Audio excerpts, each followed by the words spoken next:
আমরা ইতিমধ্যে সৌদি সামরিক জোটে যোগ দিয়েছি, বাংলাদেশ যোগ দিয়েছে এবং সেই জোটটা ইরান বিরোধী জোট। ইরান বিরোধী একটা জোটে যোগ দেওয়াটা ঠিক হলো কিনা সেই প্রশ্ন যখন এখনো সমাধান হয়নি, এবং বাংলাদেশের পররাষ্ট্র নীতি আসলে কি হওয়া উচিত, সবার সঙ্গে বন্ধুত্ব, কারো সঙ্গে শত্রুতা নয়, এই পররাষ্ট্র নীতি থেকে বর্তমান সরকার সরে আসলো কিনা, এই আলোচনাগুলো যখন চলছে তখন সৌদি বিভিন্ন কর্তৃপক্ষের সঙ্গে বাংলাদেশে একের পর এক মিটিং, এবং সৌদি কর্তৃপক্ষের মাধ্যমে আমরা দেখলাম যে সৌদি যুবরাজের আমন্ত্রণ বাংলাদেশের প্রধানমন্ত্রীকে এবং সৌদি সফরের জন্য আমন্ত্রণ জানিয়ে চিঠিও দেয়া হলো। কিন্তু সেই চিঠিতে কি লেখা, মানে সৌদির ওপরে আমরা ঝুঁকে পড়ছি, ব্যাপারটা আমাদের জন্য একটু বেশি রিস্কি হয়ে যাচ্ছে না? যখন আমরা ভারতের চোখে চোখ রাখছি, শির দ্বারা খাড়া করে কথা বলছি, এই ভাষ্য দিচ্ছি, তখন পাকিস্তানের দিকে ঝুঁকে যাওয়া, সৌদির দিকে ঝুঁকে যাওয়া, ইরানের বিপক্ষে সরাসরি অবস্থান গ্রহণ করা, ব্যাপারগুলো কি ঠিকঠাকভাবে এগোচ্ছে নাকি আমরা নিজেরা বিপদ ডেকে আনছি?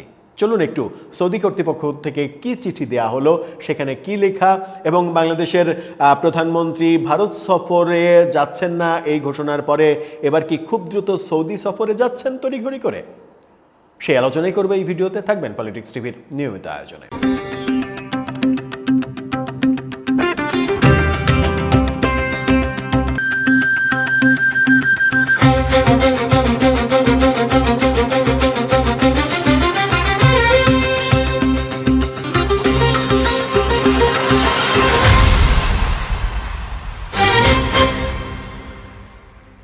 দর্শক, বলছিলাম সৌদি আরবের চিঠি, আমাদের প্রধানমন্ত্রীকে দাওয়াত এবং আমাদের সৌদির দিকে ঝুঁকে পড়া। আমরা দেখছি যে Mohammed bin Salman bin Abdullahil Aziz Al Saud, crown prince prime minister, তার পক্ষ থেকে বাংলাদেশের প্রাইম মিনিস্টারকে একেবারে his excellency mister Tarique Rahman একেবারে প্রধানমন্ত্রী বরাবর চিঠি দেয়া হয়েছে, যে চিঠিতে বাংলাদেশকে আমন্ত্রণ জানানো হয়েছে সৌদি সফরের জন্য।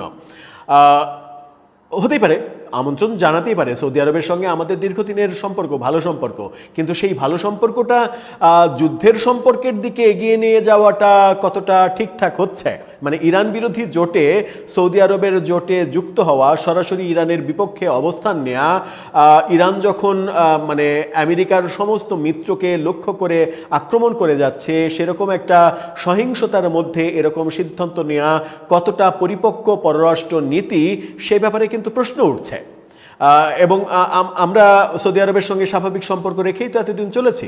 যদিও ঐতিহাসিকভাবে বলা যায় যে সৌদি আরবের সঙ্গে বিএনপির দল হিসেবে বিএনপির এবং বিএনপির প্রতিষ্ঠাতা সাবেক রাষ্ট্রপতি জিয়াউর রহমানের সঙ্গে প্রয়াত প্রধানমন্ত্রী তার খালেদা জিয়ার সঙ্গে সৌদি আরবের মানে রাজপরিবারের একটা ভালো সম্পর্ক, এটা আমরা জানি। এবং সৌদি আরবে জিয়াউর রহমানকে নিয়ে বিভিন্ন কিছুর নামকরণ, এই ব্যাপারগুলো অনেক দিন থেকে আমরা শুনে আসছি। সেই ক্ষেত্রে বিএনপি সরকারের সঙ্গে তাদের একটা আলাদা সম্পর্ক হবে, সেটাই স্বাভাবিক। কিন্তু তাই বলে কি আমরা সৌদি সামরিক জোটে ঝুঁকে পড়ব, তাদের জোটে যোগ দেব?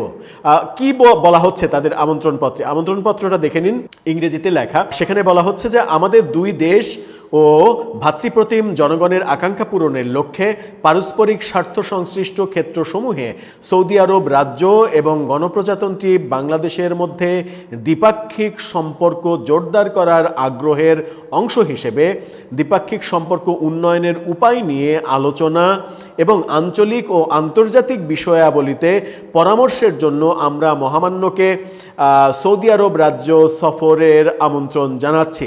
সফরের সময়সূচি পারস্পরিক সুবিধা মতো নির্ধারণ করা হবে। খুবই গুরুত্বপূর্ণ বাক্যটা দেখেন, আঞ্চলিক ও আন্তর্জাতিক বিষয়াবলিতে পরামর্শের জন্য আমন্ত্রণ জানানো হচ্ছে।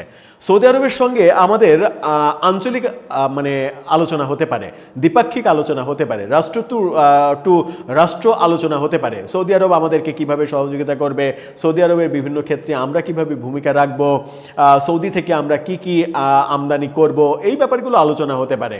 সৌদির সঙ্গে হজের যে মানে লেনদেন, সেই ব্যাপারগুলো আরও সহজ কিভাবে করব, নানা কিছুই আছে।